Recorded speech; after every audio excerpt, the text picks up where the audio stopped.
जमाने में, गोकुल और बरसाने में,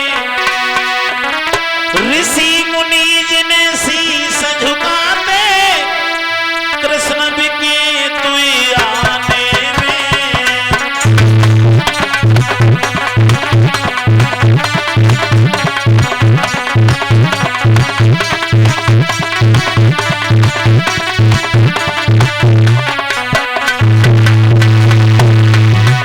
आप लोग ताली बजाएं और भजन का आनंद लें और सोचें, एक एक सच्चाई है श्रोताओं।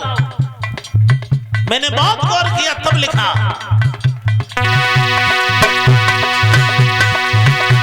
एक पत्थर और मिट्टी की मूर्ति बना बना कर गलियों में,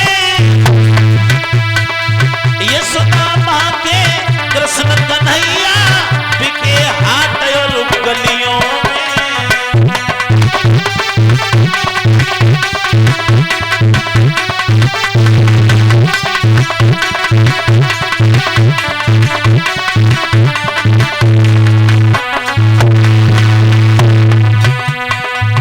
देखा होगा भगवान जगह जगह पर बिक रहे हैं। छोटे भगवान 100 रुपया और बड़े 500 रुपया, ज्यादा बड़े ले आओ तो 5000 रुपया।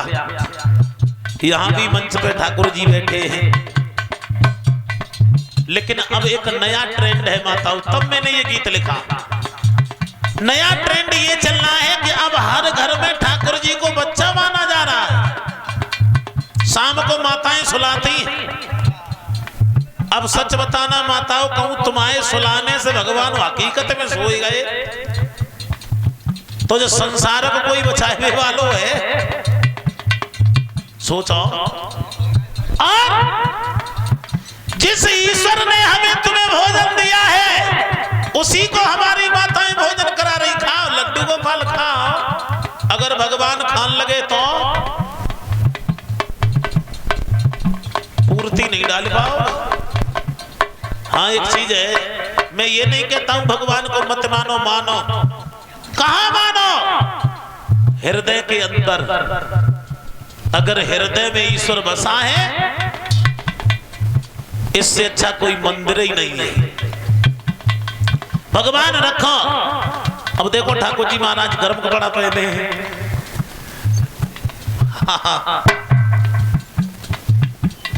कच्छ ठाकुर जी महाराज के बाल लगे आ रहे हैं ना, नहीं एक जने ऐसे ठाकुर जी के बाल आ रहे हैं। मुकुट लगाने से पहले बाल लगाओ, ताकि बाद मुकुट लगाओ। माताओं ये अधर्म हो गया, तुम्हारा धर्म नहीं रहा, तुमने बाल लगा दिए ठाकुर जी के। सोचो कैसे ठाकुर जी के बाल निकल नहीं रहे। ये बाल बेई हैं आगे आपके गली मोहल्ले में 6000 रुपए किलो बाल लेने वाला। बालों से चूर्ण मिलते हैं, बालों से बर्तन मिलते हैं। बेई बाल फैक्ट्री में जाकर के ये भगवान के लिए बनाए जाते हैं। अब न मालूम जी बारह न के काऊ की चांद में जुआ है तो जुआ ही बारे बेच गए। अच्छा माताओं गलत गए तो बता, ऐसा कोई घर है जब बाल बिक्री ना हो तो जुआ वाले बाल बेऊ बेच रहे, काऊ सफेद हो गए वे बेच रहे। कच तो पड़ोसी के उठा लेते हैं हवा में, छत पे 12 काऊ काड़े और वे उड़े के आ गए अपने घर में डाल ले। कच तो काऊ में 6000 रुपया किलो है। अब बताओ माताओं, तुम जिन्हें भगवान मान रही हो, जिसे परमात्मा मान रही हो, जिसे ईश्वर मान रही हो, उसे न जाने किसके बाल लगा रही हो। तो सच बताना अपराध है या अच्छाई है? दूसरी चीज भगवान मंदिर में शोभा देते हैं, ना कि घर घर। घर में एक मंदिर स्थापित करो, भगवान की स्थापना कराओ, कन्याओं को भोजन कराओ, उसके बाद ठाकुर जी से कहो कि प्रभु ये तुम्हारा दरबार है, हमारे घर में यहाँ रहो। अब लय मत फिरो। रिश्तेदारी में कहीं कछ माताएं बांध ले जाते हैं, दावे चली गई। अब सोचो भैया लोगों, रिश्तेदारी में आप जा रहे हो, गाड़ी में, बस में, काऊ में ठाकुर जी संग है। तुम तो ठीक ठाक घर से नहा धो करके गई, तुम्हारे पड़ोस में बैठे हुए वाले न जाने कैसे आए गए, बिन्ने 3 दिन तक ना हो ही ना हो, और वे तुम्हारे बगल में बैठ गए, तो ठाकुर जी तो अपवित्र हो ही गए। तो कौन सी फायदा रही।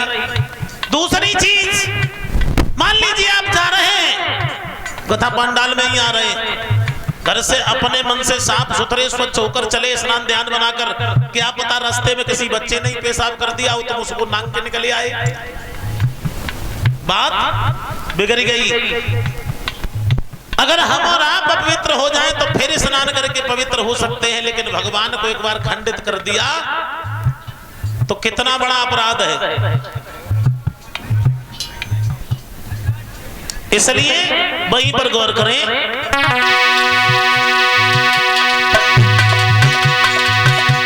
एक पत्थर और मिट्टी की बना बना के डलियों में यशोदा माँ के कृष्ण कन्हैया बिके हाथ और गलियों में, दौलत लगे कमाने में, आयो पाप जमाने में, ऋषि मुनि ने शीश झुकाते कृष्ण बिके हुए आने में।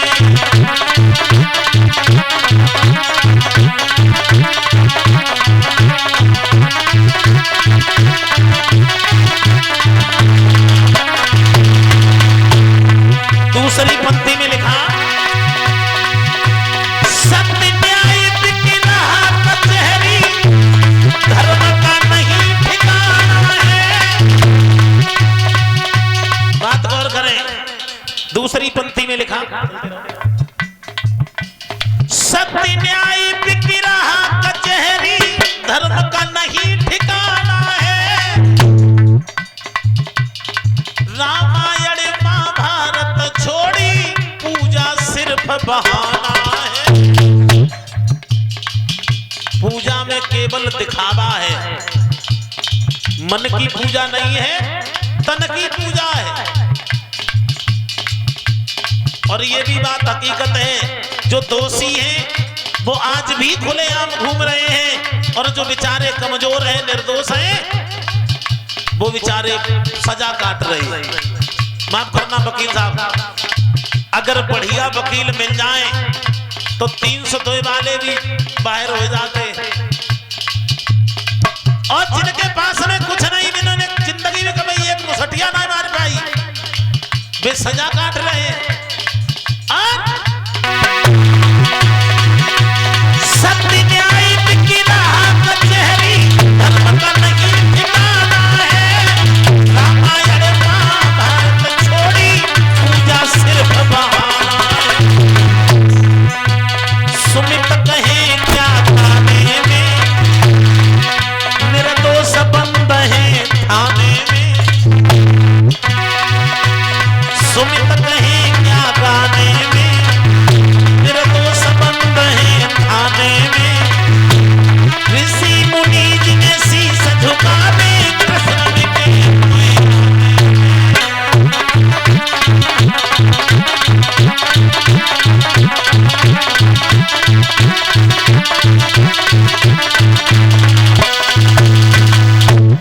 बोलिए गोविंद भगवान की। मेरे भैया